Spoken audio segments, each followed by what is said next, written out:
Susan, hurry up or we'll be late to see the House of Gucci. Hang on, where was Susan? I looked around to see my friend standing on the spot. Lola, isn't that your car? I looked in the direction Susan was pointing and saw my beloved car resting on the back of a tow truck. Great! Our only mode of transport was being impounded for illegal parking. So much for a movie trip. Well, let's call it a day. My line of thought just ended when, oops, something fell on my shirt. Ah! Those stupid birds! Unbelievable! This was my brand new tee, and now it was covered in bird droppings. Oh yeah, welcome to a normal day in the life of Lola the Jinx. Yes, I've been called that since I was a little kid. All of my relatives, except for my parents, have always been extra wary of me. Then, when I was 12, during a boring family gathering, I overheard a heated conversation between my uncle and my parents. Stop living in denial. That girl's bad luck. Send her off to boarding school. Anywhere, as long as she's away from this family. You're being ridiculous. It's my daughter you're talking about. The fact that you lost your job has nothing to do with her. She's just a kid. That's right. This isn't Lola's fault. You need to stop blaming her for everything because of some silly words. It turned out that the silly words in question were told by a prophetess on the day of my birth. So, my family owned a famous furniture manufacturing business in the area. But unfortunately, on the day I was born, there was a fire in the workshop and they lost everything. On that same day, a prophetess passed by my house and dropped a sentence that made everyone in the family panic. That newborn is a jinx who will bring misfortune to the entire family. So that's why relatives ignore me, don't invite me to parties, and whisper about me behind my back. I don't want to believe the prophecy, but with all the bad luck I've had so far, it's hard not to. Have you ever carried an umbrella around with you for 6 days straight, only for it to be sunny? Then the one day you forget to bring it, it pours down? Or have you ever been able to lick a delicious-looking ice cream when you tripped and splashed the whole ice cream on the poor person standing opposite you? Well, not only was I unlucky in my own right, but my ill fortune also affected the people around me. It's no wonder I'm a shy girl who struggles to make friends. Besides my parents, I only have one friend, Susan. Hey Lola, have you ever thought about breaking your bad luck? There's a very famous fortune teller in town. Breaking bad luck? Well, that sounds like a good idea. I've had enough of being Lola the Jinx. The next day, following Susan's instructions, I went to a small house on the outskirts of town. As I knocked on the door, I was nervous and excited. I hoped this would finally be the end to my run of bad luck. A woman in veil let me in. I couldn't wait any longer, so I blurted out, "Hi, I'm here since I heard you could help me get rid of my bad luck, right? Please help, whatever it takes."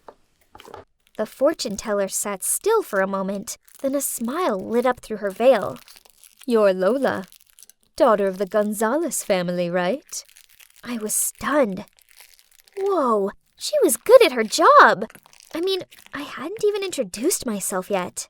Of course, I already knew that you'd come here, but it would be difficult for me to eliminate your misfortune. There's only one person in the world who can undo your jinx. They will bear all the bad luck for you, and even bring you good luck at the same time. Is that so? But who could that be in this whole wide world? I blurted out. The fortune teller smiled and said that if I wanted further clues, that would cost me a few more bucks. Oh well, I've already come this far, so it's worth spending the rest of my monthly allowance to know who my mystery savior was, right? Then she pulled out this drawstring bag and shook it. She told me to draw an item. Oh, it was a small tile with a single letter on it. A. Well, well, well. Interesting. A person whose name starts with an A. Fear not, Lola. The universe will signal you to find that very person. I then went home and couldn't stop searching my mind for people I know with A names. Let's see. the most potential person was Ariel, a classmate of mine who was super lucky in everything. That's right, no one else but her. She was born wealthy and fortunate. She didn't even study and she always got good grades. Actually, she just won the school raffle. Her prize was a year's supply of donuts and a bowling trip. Obviously, she was the complete opposite of me. With her inherent luck, surely a little bit of my jinx seasoning wouldn't make her too miserable, right? But honestly, I'm not fond of Ariel. She's sour, scornful, and a show-off. Still, dear Lola, anything was possible if you wanted to end your bad luck. So I was determined that from tomorrow, I would make her my best friend. Together we would have the perfect balance between bad luck and good fortune. But easier said than done. Being friends with Ariel meant I had to continuously compliment her on everything. Her new shoes, high grades, choice of lipstick color. Ugh. She also made me go and queue up to get her lunch. Someone like me struggled to carry my own lunch without tripping, let alone two. But the weird thing was, I didn't fall over. Actually, ever since I started hanging out with Ariel, I couldn't recall anything bad happening. With my newfound luck, I started opening up to some of my other classmates. And you won't believe it, an unlucky girl like me even won 2 tickets to the opening of a new water park. So I decided to share one with Ariel. To be fair, it was her luck that got me those tickets, right? But, uh-oh. Hang on. Was that Ariel tottering out of the changing rooms in her stiletto heels? What an idiot! And right after that, just as you might have guessed, she slipped over. But to my horror, she also frantically grabbed onto my arm to take me down with her. But wait, why didn't I feel any pain? Oh, was I dreaming? Did this handsome guy just save me? As for Princess Ariel, she broke a tiny fingernail, so she just stormed off sulking. Never mind, as I had a new companion, my super cute hero, Anthony. Since then, Anthony and I talk to each other every day, and just like that, we officially became a couple. Honestly, who would have imagined that Lola the Jinx would one day have a very wonderful boyfriend like Anthony? Maybe my luck had finally changed. Yay! So the prophecy was fulfilled. Ariel was the one who brought me luck. But actually, thinking about it, Ariel didn't seem to be having any bad luck at all in the meantime. Well, apart from the fingernail incident. But in that instance, she was lucky she didn't sprain her ankle or anything. Perhaps we were all riding on the good luck train, for once. But there's still one thing I can't understand. Honey, why were you so late today? Sorry, babe. On the way here, I got a flat tire. Twice! Yeah, you see, my boyfriend sure had been having a lot of bad luck lately. But wait, Anthony also has a name that began with the letter A. Could it be that it was Anthony who bore my bad luck? Not Ariel? Oh no, this couldn't be happening! Then, over the next few weeks, my suspicions were confirmed. Anthony lost his phone.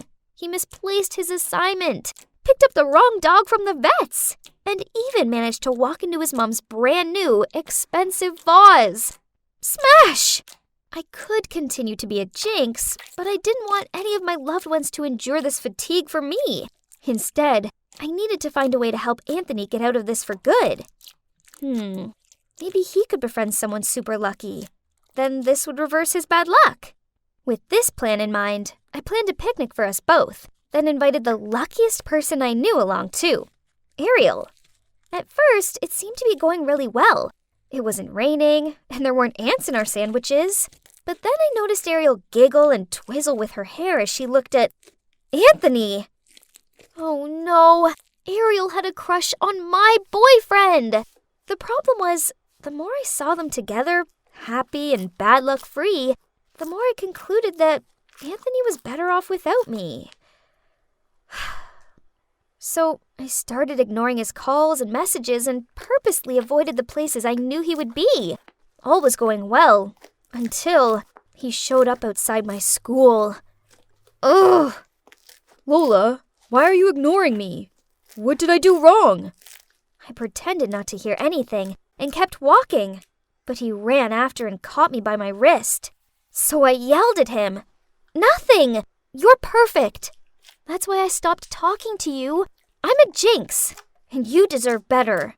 He gave me a confused look, so I explained all about how bad luck had a way of following me and the people I was closest to, and that's why I had set up a date for him and Ariel.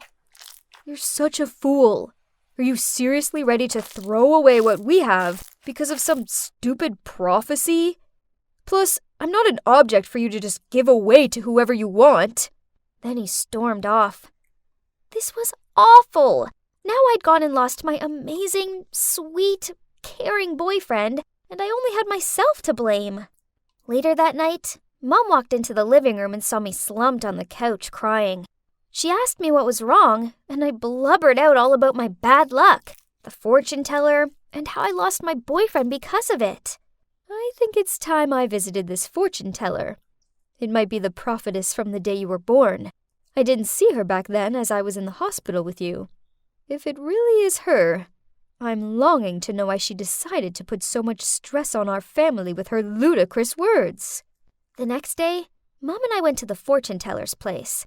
Mommy yanked the veil off her face and stared at her in shock. Turns out they went to school together. And back then, this woman was jealous of my mom's luck. A jealousy she never got past. So she tried to sabotage her by telling those ridiculous prophecies to not only me, but the rest of our family. Thinking about it, throughout my childhood, my relatives treated me like a bad luck charm. So that's how I acted. I alienated myself, acted insecure, and had no confidence.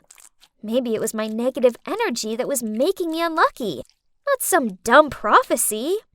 So what happened next? Well, Mom made sure the whole town found out about what a fraud the fortune teller is.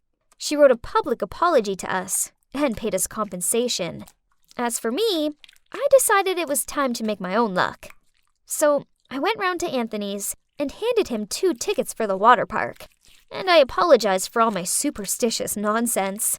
He seemed to appreciate the gesture, and he forgave me. So we're back together. Yay! From now on, it's only positive vibes, happy thoughts, and grasping life's opportunities. The most important thing I've learned is that if you see life as beautiful, it'll always be beautiful to you in return.